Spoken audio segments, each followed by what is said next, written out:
PM Modi ने ऐसा क्या पूछ लिया, जब एक सवाल पर बिल्कुल चुप रह गए थे जयशंकर।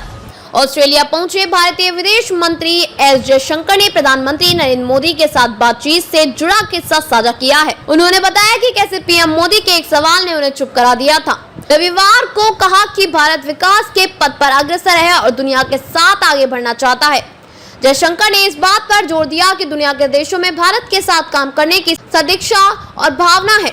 जयशंकर ने यहाँ भारतीय समुदाय को संबोधित करते हुए दोनों देशों के बीच ऐतिहासिक संबंधों को रेखांकित भी किया। उन्होंने कहा कि पिछले 10 वर्षों में प्रधानमंत्री मोदी के नेतृत्व में भारत ने उल्लेखनीय प्रगति की है। उन्होंने कहा, भारत आगे बढ़ेगा, भारत आगे बढ़ रहा है, लेकिन भारत दुनिया के साथ बढ़ना चाहता है। जब हम दुनिया को देखते हैं तो हमें अवसर दिखाई देते हैं। हम आशावादी हैं, समस्याएं हो सकती हैं, लेकिन कुल मिलाकर हमें लगता है कि दुनिया के देशों में भारत के साथ काम करने की सदिच्छा और भावना है। उन्होंने कहा, हम दुनिया भर में भारत की सफलता के प्रति एक भावना देखते हैं और यह महत्वपूर्ण है कि हम उस भावना का उपयोग करें। उन्होंने कहा, आज विदेश में भारतीयों की छवि बेहतर तौर पर शिक्षित व्यक्तिगत रूप से एक जिम्मेदार है। मुझे लगता है कि आज इन सभी का संयोजक हमें वैश्विक कार्यस्थल में बहुत ही आकर्षक बनाता है। उन्होंने कहा, मुझे लगता है कि यह महत्वपूर्ण है कि उस ब्रांड को विकसित किया जाए, उन कौशल को पोषित किया जाए। और फिर मैं इस बात पर जोर देता हूं कि आप जानते हैं कि यह युग एआई, कृत्रिम बुद्धिमत्ता, इलेक्ट्रिक मोबिलिटी चिप का है। इसके लिए वैश्विक कार्यबल की आवश्यकता होगी।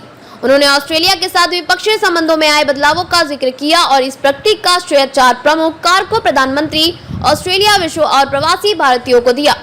उन्होंने कहा, मैंने प्रधानमंत्री मोदी का जिक्र किया और मैंने ऐसा एक खास वजह से किया। मुझे 2014 में उनके साथ हुई एक शुरुआत बातचीत याद है। उन्होंने मुझसे कहा था कि मुझे समझाइए कि ऑस्ट्रेलिया के साथ हमारे रिश्ते क्यों नहीं विकसित हुए, क्योंकि इसमें सब कुछ ठीक चल रहा है, एक भाषा है, साझा संस्कृति है और परंपरा है, और फिर भी ऐसा कुछ है जो नहीं हो रहा है। जयशंकर ने कहा, उस दिन मेरे पास कोई जवाब नहीं था, शायद इसलिए क्योंकि मैंने खुद इस पर विचार नहीं किया था। इसलिए इस बात का प्रतिबिंब है कि यह संबंध अपने आप नहीं बना, दोनों तरफ के लोगों ने इसे बनाने के लिए बहुत प्रयास किए हैं। क्वींसलैंड में लगभग 1,25,000 भारतीय प्रवासियों की मौजूदगी का उल्लेख करते हुए विदेश मंत्री ने दोनों के देशों के बीच संबंधों को मजबूत बनाने के लिए उनके महत्व पर प्रकाश डाला। उन्होंने कहा कि ऑस्ट्रेलिया से भारत को होने वाला 75% निर्यात ब्रिस्बेन से होता है। उन्होंने कहा कि इस सहयोग को केवल एक उपलब्धि के रूप में नहीं, बल्कि भविष्य के विकास के लिए एक रूपरेखा के रूप में देखा जाना चाहिए। उन्होंने कहा, इसमें कोई संदेह नहीं है कि क्वाड का स्थान सबसे ऊपर है और ऑस्ट्रेलिया हमारे द्विपक्षीय संबंधों के संबंध में क्वाड का संस्थापक साझेदार है।